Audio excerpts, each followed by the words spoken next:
Isang patibong ni Duterte ang kanyang pagsama sa Netherlands at nahulog ang PNP at Marcos administration. Hindi lingid sa kaalaman ng marami na matagal nang matalas ang pananaw ni dating Pangulong Rodrigo Duterte pagdating sa larangan ng politika at estratehiya.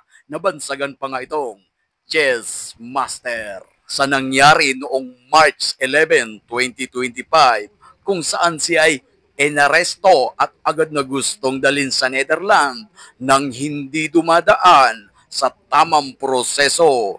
Tila malinaw na nagtagumpay siya sa isang napakaingat na bitag laban sa kasalukuyang administrasyon at sa Philippine National Police. Sa video na ito ay pag-usapan natin kung papaanong nahulog sila sa bitag ng isang chess master at may paglabag ba talaga sila sa batas ng ICC sa ginawa nilang pag-aresto sa dating Pangulo.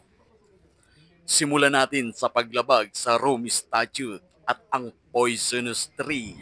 Isa sa pinakamahalagang aspeto ng batas sa International Criminal Court o ICC ay ang pagsunod sa Article 59(3) ng Rome Statute na nagsasaad na ang sinumang inaresto ay may karapatan munang dumaan sa korte ng kanilang sariling bansa para sa interim release o pansamantalang paglaya habang inaayos ang proseso ng pagsuko. Nabigo namang ibigay ang karapatang ito ni Diwata na mukhang engkanto noong iserve niya kay Digong ang warrant of arrest sa pamamagitan nga lang ng cellphone at sa halip binawalan pa ang mga abogado ni Duterte na lumapit sa kanya. Ang mga batang ito ay kailangan, ngunit mo hayaan mo ang iyong pagkabigo sa akin. Ang mga namumulot, ang mga isda at mga dalag ay kailangan uulamin. Papaanuhin na natin nito ay kailangan, ngunit mo hayaan mo ang ulam, isisigang at ipapaksiw. Kailangan mo... Alam mo, huwag naman tayo mang madalian. Nag-uusap tayo dito. Sabi mo sir, itong lang sir eh. 8:30 na sir. May hindi yung tayo ako na alam. Hindi, siya. Ako record. Ako record. Ako ang humihin ng record. Ang anak ko pupunta dito. Si President, hindi darating yun. Kasi hindi mangyayari. Bigyan mo ng pagkakataon. Kasi ayaw na mangyayari. Magdadala ng gamit. Ayaw niyang papasukin. Ayaw na papasukin. Grabe, deprivation naman. Abuso naman yan. Hayaan mo lang makita nila ang tatay nila. 80 anyo. Kung gano'n, okay lang. Kung hindi niyo papasukin, make it clear. Yes sir, hindi papasukin sir. Hindi ninyo, ikaw, Yes sir. hindi mo Upon my orders. Hindi mo pinapasok. Yes sir, upon my orders sir. Ang sabi ko, ang abogado ko, ang anak ko na babae. They can visit you at your detention center sir. Please. Sige sir. Para tapos tayo. Paano mo na lang? Mapapagod na si Presidente ma'am. Paniwala kayo. Dalawa lang yun eh. Mama naman si Presidente. Hindi nga. Dalawa. Napapagod din. Hayaan mo lang. Malinaw sa video na ito na nilabag nila ang batas ng ICC sa Article 59(3) at sa halip, hindi nila hinayaang makalapit ang anak niyang abogado na magsisilbi sana na isa sa mga abogado ni Duterte. At ang mga sumunod na nangyari, isinakay sa eroplano si Duterte papunta sa Netherlands nang hindi man lang dumadaan sa tamang proseso. Ito ay isang malinaw na paglabag sa batas ng ICC mismo. Ibig sabihin, anumang kasunod na hakbang mula sa paglilitis hanggang sa anumang hatol, ito ay maituturing na fruits of poisonous tree sa madaling salita. Kung ang mismong pagkakaaresto ay may depekto, lahat ng ebidensyang susunod ay maaaring ibasura. Ang tanong, bakit hinayaan lang ni Duterte na mangyari sa kanya ito? Marami ang nagtatanong, bakit hindi lumaban si Duterte? Bakit tila tanggap niya ang nangyari? Sabi pa nga ng mga kritiko, pwede naman palang mahinahon at hindi nagmumura. Ang sagot ay makikita sa mismong salita na kanyang binitawan. Ang sabi niya, naiintindihan ko ang mga yan. Trabaho nila ito. This is why it has to come to an end. Isang pahayag na puno ng kahulugan. Ipinapakita nito na alam niyang darating ito at hinayaan niya itong mangyari. Hindi dahil sa wala siyang magawa, kundi dahil gusto niyang ilagay sa alanganin ang PNP, ang ICC at ang administrasyong bangag.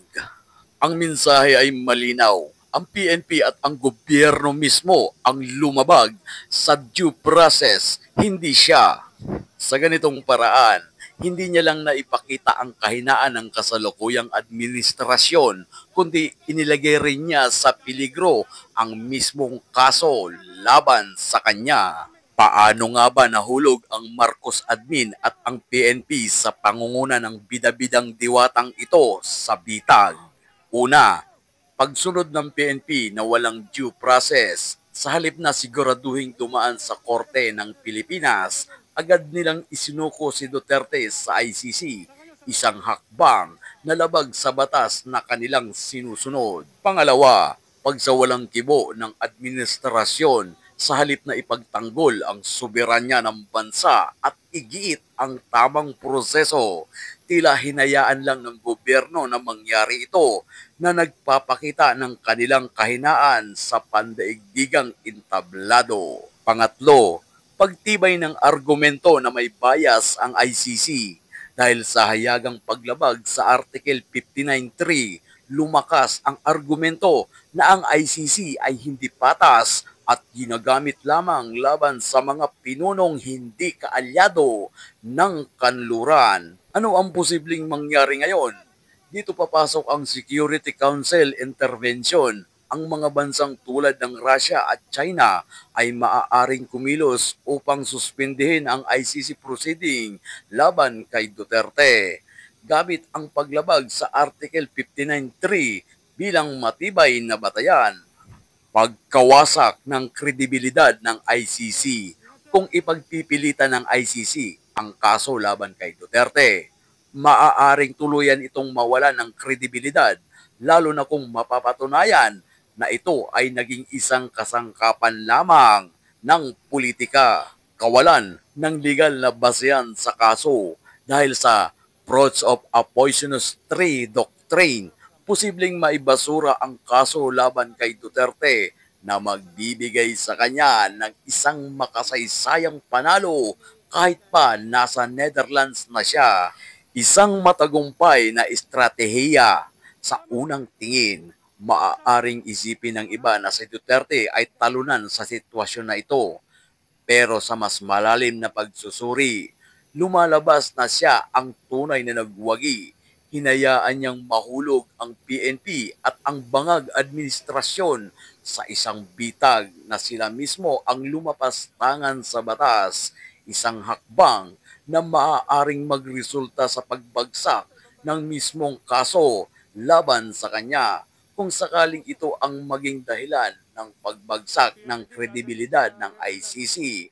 Masasabi nating nagtagumpay si Duterte sa pinakamalaking laban ng kanyang buhay, hindi sa pamamagitan ng dahas, kundi sa pamamagitan ng isang maingat at matalinong estratehiya. Marami ang nagalit sa hakbang na ginawa at pagpapabaya ng gobyerno natin, kaya't kaliwat kanan ang protesta sa iba't ibang panig ng Pilipinas dahil ang tingin ng karamihan ay pinagtaksila ng administrasyon ang ating bayan.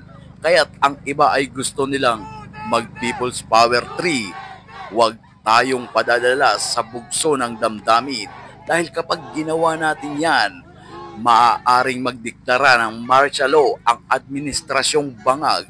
Maging matalino sana tayo. Sa mga anti-Duterte, hindi mo kailangang maging maka-Duterte para makita mo ang mali.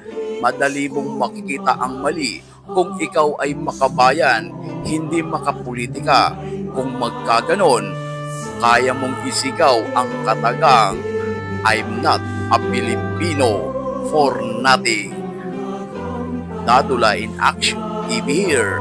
And as always, thank you so much for watching. Peace out.